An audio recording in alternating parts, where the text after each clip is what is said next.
नमस्कार साथियों, मैं ऋषि प्रताप बुंदेला आप सबका स्वागत करता हूं मेरे YouTube चैनल डिजिटल ऋषि पर। इस वीडियो में हम लोग बाल विकास से संबंधित 30 महत्वपूर्ण प्रश्नों पर चर्चा करेंगे। आप सब भी 30 क्वेश्चन को अटेम्प्ट करें और देखें कि 30 में से आपके कितने क्वेश्चन सही रहे। तो बिना किसी देरी के क्वेश्चन लेना स्टार्ट करते हैं। टीचिंग एग्जाम की तैयारी के लिए सब्सक्राइब करें डिजिटल ऋषि यूट्यूब चैनल को और प्रेस करें bell icon regular video update के लिए। पहला क्वेश्चन ले लेते हैं।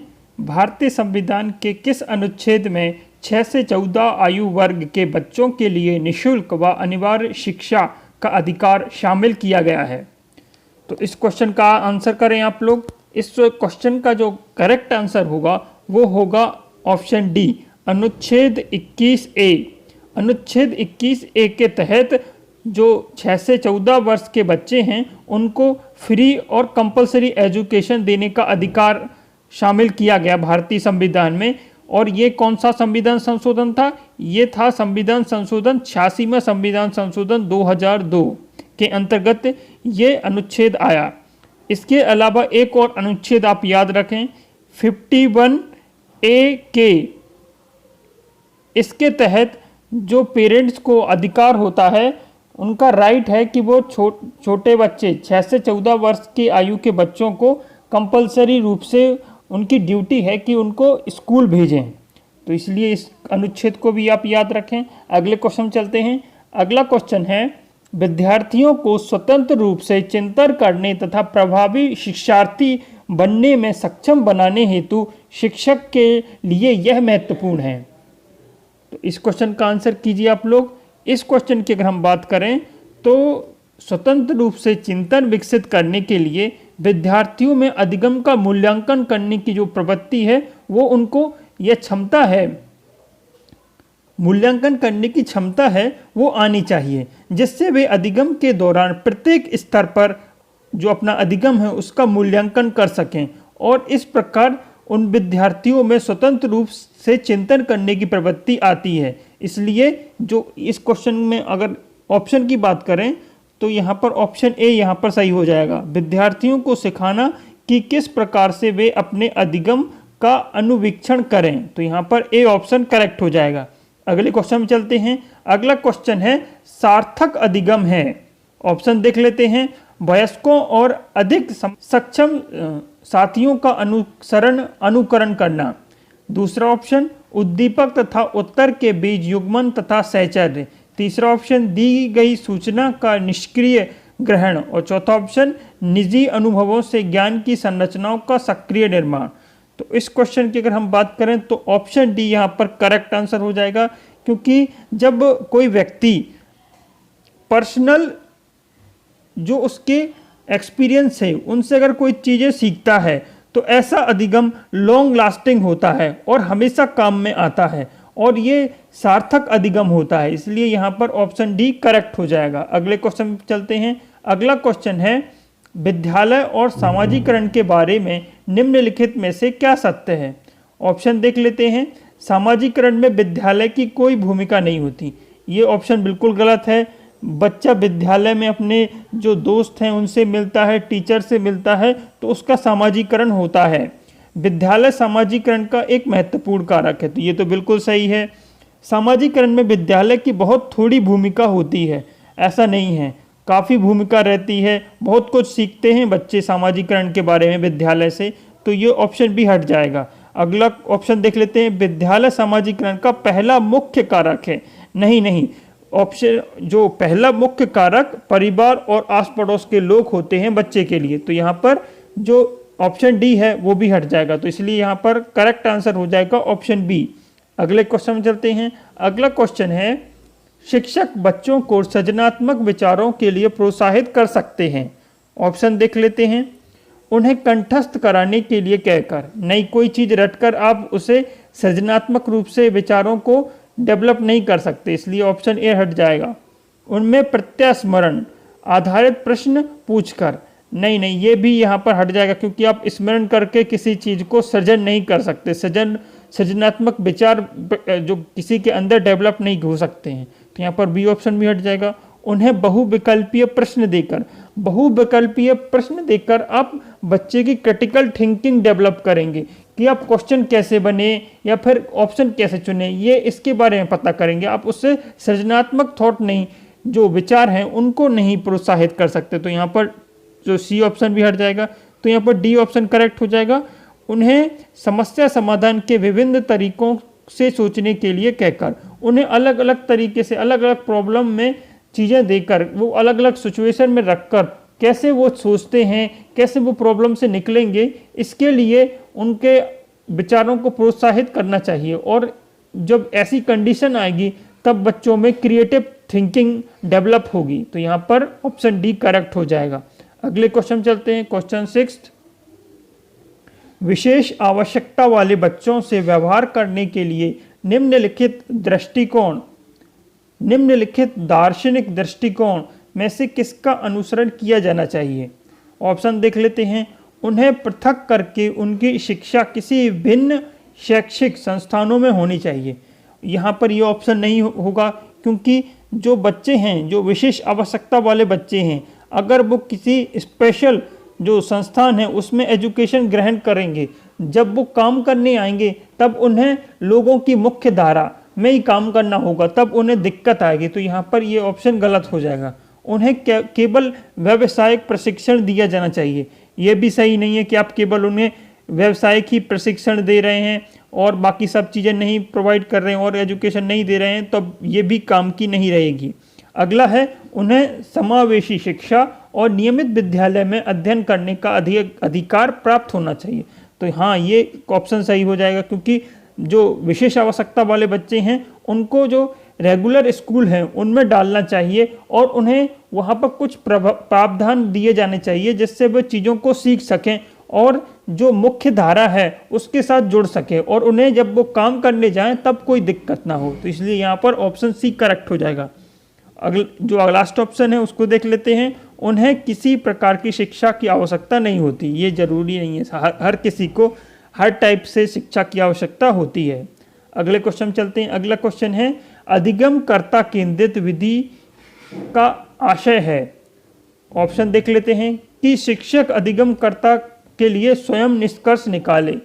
तो फिर ये अधिगमकर्ता केंद्रित है ना विधि नहीं होगी, क्योंकि शिक्षक खुद ही निकाल रहा है, तो ये शिक्षक केंद्रित हो जाएगी। परंपरागत व्याख्यात्मक विधियां, ये भी यहाँ पर नहीं होगी, क्योंकि आप व्याख्यात्मक विधियां भी एक शिक्षक ही देता है, तो ये शिक्षक केंद्रित हो जाएंगी, इसलिए यहाँ पर बी ऑप्शन भी हट जाएगा। अगला ऑप्शन देखते हैं, उन विधियों को अपनाना जिनमें शिक्षा मुख्य पात्र होता है। ऐसा भी नहीं है जो अधिगमकर्ता केंद्रित की विशेषता, ये भी नहीं होगी। तो यहाँ पर डी ऑप्शन, वह विधियां जहां अधिगम में अधिगमकर्ता अपनी पहल खुद इनिशिएट करे कुछ काम करने के लिए, कोई प्रोजेक्ट करने के लिए, और प्रयास सम्मिलित होता है और हार्ड वर्क करे किसी चीज़ को पाने के लिए, तो वो अधिगम केंद्रित विधि का आशय होता है। तो यहाँ पर ऑप्शन डी करेक्ट हो जाएगा। अगले क्वेश्चन चलते हैं। अगला क्वेश्चन है, पियाजे तथा वाइगोस्की के अनुसार एक रचनात्मक कक्ष में अधिगम। तो जो पियाजे और वाइगोस्की हैं उनके अनुसार जो है ना शिक्षार्थी द्वारा स्वयं सृजित किया जाता है किसी शिक्षा को। रचनात्मक शिक्षा में जो विद्यार्थी हैं वो क्रिएटिव होते हैं, वो खुद सृजित करते हैं चीज़ों को तथा सक्रिय रूप से भूमिका निभाते हैं। तो ऑप्शन डी यहाँ पर करेक्ट हो जाएगा। तो ये हो गया क्वेश्चन 8। अब चलते हैं अगले क्वेश्चन पर। अगला क्वेश्चन है, निम्नलिखित में से कौन सा आधारभूत सहायता का एक अच्छा उदाहरण है? आधारभूत सहायता जिसका आशय है समस्या समाधान को तब तक सिखाना जब तक शिक्षार्थी स्वयं न कर सकें। तो इस क्वेश्चन की अगर हम बात करें तो आधारभूत सहायता शिक्षक का एक विशिष्ट गुण होता है। यह शिक्षार्थियों के शैक्षणिक मानसिक विकास में महत्वपूर्ण योगदान देता है। इस गुण के माध्यम से शिक्षक विद्यार्थियों को शिक्षा प्रदान करने के अलावा व्यक्तिगत रूप से प्रोत्साहित भी करते हैं। वह समस्या समाधान के लिए विद्यार्थियों को बताता है कि बार बार प्रयास करने से सहज रूप से उनको सफलता मिलेगी। तो यहाँ पर इस क्वेश्चन की बात करें तो ऑप्शन देखते हैं, तो ये ऑप्शन डी यहाँ पर करेक्ट हो जाएगा। उसे यह बताना कि बार बार प्रयास द्वारा कर सकता है वो कोई भी काम, और कोई भी जो है ना चीज़ को वो प्राप्त कर सकता है, सफलता मिल सकती है उसे बार बार प्रयास करने से। तो यहाँ पर ऑप्शन डी करेक्ट हो जाएगा। अगले क्वेश्चन चलते हैं। अगला क्वेश्चन है, निम्नलिखित में से कौन सी एक महत्वपूर्ण गतिविधि बच्चों को सीखने के लिए सक्षम बनाती है? ऑप्शन देख लेते हैं। व्याख्यान, दूसरा ऑप्शन निर्देश, तीसरा ऑप्शन पुरस्कार और चौथा ऑप्शन संवाद। अगले क्वेश्चन चलते हैं। पूर्व संक्रियात्मक काल में आने वाली संज्ञानात्मक योग्यता है।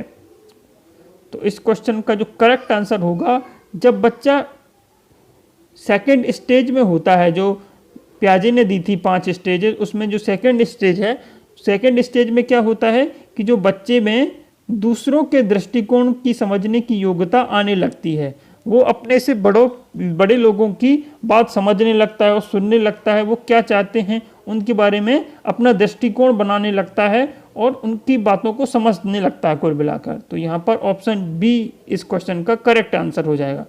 अगले क्वेश्चन चलते हैं। पियाजे के अनुसार विकास को प्रभावित करने में निम्नलिखित कारकों में से किसकी भूमिका महत्वपूर्ण है?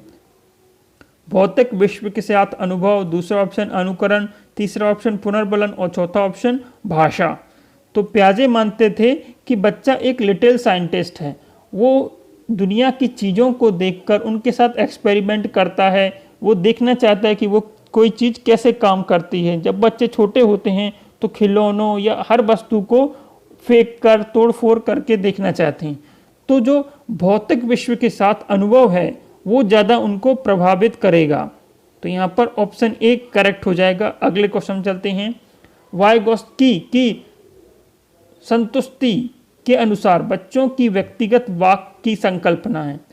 तो जो वाइगोत्स्की थे उनका मानना था कि बच्चे खुद से बात करते हैं, ये उनकी व्यक्तिगत वाक को प्रदर्शित करता है और बच्चे खुद से बात करके अपने आप को निर्देशित करते हैं, अपने कार्यों के लिए निर्देश देते हैं कि ये करो, ऐसे करना होता है और ये बहुत उपयोगी हैं। तो इसलिए यहाँ पर जो बी ऑप्शन है वो यहाँ पर वाइगोत्स्की के अनुसार सही हो जाएगा। तो यहाँ पर स्पष्ट करती है कि बच्ची अपने कार्यों के निर्देशन के लिए भाषा का उपयोग करती है व्यक्तिगत वार्ता में। तो यहाँ पर ऑप्शन बी करेक्ट हो जाएगा। अगले क्वेश्चन चलते हैं। वाइगोत्स्की के अनुसार सीखने को पृथक नहीं किया जा सकता। ऑप्शन देख लेते हैं। पुनर्बलन से, दूसरा ऑप्शन व्यवहार में मापने योग्य परिवर्तन से, तीसरा ऑप्शन है अवबोधन और अवधानात्मक प्रक्रियाओं से और चौथा ऑप्शन है उसके सामाजिक संदर्भ से। तो जो सीखना है, लर्निंग है, उसको उसके सामाजिक संदर्भ से पृथक नहीं किया जा सकता। तो इसलिए यहाँ पर डी ऑप्शन करेक्ट हो जाएगा। अगले क्वेश्चन चलते हैं। अगला क्वेश्चन है भाषा। ऑप्शन देख लेते हैं। हमारी विचार प्रक्रिया को पूरी तरह से नियंत्रित करती है। ऑप्शन बी हमारी विचार प्रक्रिया को प्रभावित करती है। ऑप्शन सी विचार प्रक्रिया का निर्धारण कर सकती है और ऑप्शन डी है विचार प्रक्रिया को प्रभावित नहीं करती। तो जो लैंग्वेज है वो थॉट को, जो हमारे विचार हैं उनको एक्सप्रेस करने के लिए यूज़ होती है। जब हम लैंग्वेज को, किसी की लैंग्वेज अगर समझ नहीं पाएंगे तो हमारे जो विचार हैं वो प्रभावित होंगे। हम जो दूसरों के विचार अच्छे से समझ नहीं पाएंगे और अपने विचारों को अच्छे से व्यक्त नहीं कर पाएंगे। तो भाषा विचार प्रक्रिया को प्रभावित करती है। तो यहाँ पर ऑप्शन बी करेक्ट हो जाएगा ऑप्शन। अगले क्वेश्चन चलते हैं। अगला क्वेश्चन है शिक्षार्थी जो फिल्मों या वृत्त चित्रों को देखकर सबसे अच्छा सीखता है वह किस प्रकार का शिक्षार्थी है? तो जो स्टूडेंट है वो मूवी देखकर या पिक्चर देखकर ज़्यादा अच्छे से सीखता है तो वो विद्यार्थी होगा दृश्य, उसमें दृश्य प्रकार से विजुअल लर्निंग उसमें है। तो इसलिए यहाँ पर ऑप्शन डी करेक्ट हो जाएगा। अगले क्वेश्चन चलते हैं। अगला क्वेश्चन है जीन पियाजे के अनुसार बच्चों का खाली स्थान विकास 4 चरणों के माध्यम से प्रगति कर रहा है। तो जीन पियाजे ने संज्ञानात्मक विकास के चरण दिए हैं। तो यहाँ पर ऑप्शन सी करेक्ट हो जाएगा। अगले क्वेश्चन चलते हैं। अगला क्वेश्चन है खाली स्थान ने अनुमोदित किया है कि सभी बच्चों में सीखने की क्षमता होती है। ये किसने अनुमोदित किया है? ऑप्शन देख लेते हैं। जॉन ड्यूई, फ्रॉइड, फ्रेडरिक फॉरवेल और मारिया मोंटेसरी। तो यहाँ पर जो करेक्ट आंसर होगा इस क्वेश्चन का वो होगा ऑप्शन सी। फ्रेडरिक फॉरवेल ने ये अनुमोदित किया है कि जो सभी बच्चे हैं वो सीखने की क्षमता उन सब में होती है। तो यहाँ पर सी ऑप्शन यहाँ पर करेक्ट हो जाएगा। अगले क्वेश्चन चलते हैं। बाल विकास से तात्पर्य खाली स्थान, खाली स्थान और खाली स्थान परिवर्तनों से है जो मनुष्य के जन्म और किशोरावस्था के अंत के बीच होते हैं। तो जो ये हैं बाल विकास के जो परिवर्तन हैं वो होते हैं जैविक, जो बायोलॉजिकल हैं, मनोवैज्ञानिक, साइकोलॉजिकल और भावनात्मक। ये तीनों परिवर्तन मनुष्य के जन्म से किशोर अवस्था तक होते रहते हैं। तो यहाँ पर ऑप्शन ए यहाँ पर करेक्ट हो जाएगा। अगले क्वेश्चन के चलते हैं। सामान्य से विशिष्ट की ओर बढ़ते हुए किस प्रकार के तर्क की विशेषता बताई जाती है? तो कोई जो सामान्य चीज़ है, सामान्य चीज़ मतलब सपोज एक रूल है, उसके द्वारा वो एक सामान्य प्रक्रिया है, उसके द्वारा हम जो उदाहरण एग्जाम्पल लगाते हैं और अलग अलग प्रॉब्लम को सॉल्व करते हैं, वो एक विशिष्ट है ना स्थिति होती है कि हम हर तरह की प्रॉब्लम सॉल्व करते हैं। आप इसे फॉर्मूला समझ सकते हैं, फॉर्मूला सामान्य है और उदाहरण विशिष्ट है। तो ये जो तर्क होता है उसको हम कहते हैं निगमनात्मक तर्क। तो ऑप्शन सी यहाँ पर करेक्ट हो जाएगा। अगले क्वेश्चन चलते हैं। अगला क्वेश्चन है UDL का विस्तृत रूप है। तो इस क्वेश्चन की अगर हम बात करें तो इस क्वेश्चन का जो करेक्ट आंसर होगा वो होगा option C, universal design for learning. अब ये यूनिवर्सल डिज़ाइन फॉर लर्निंग होती क्या है?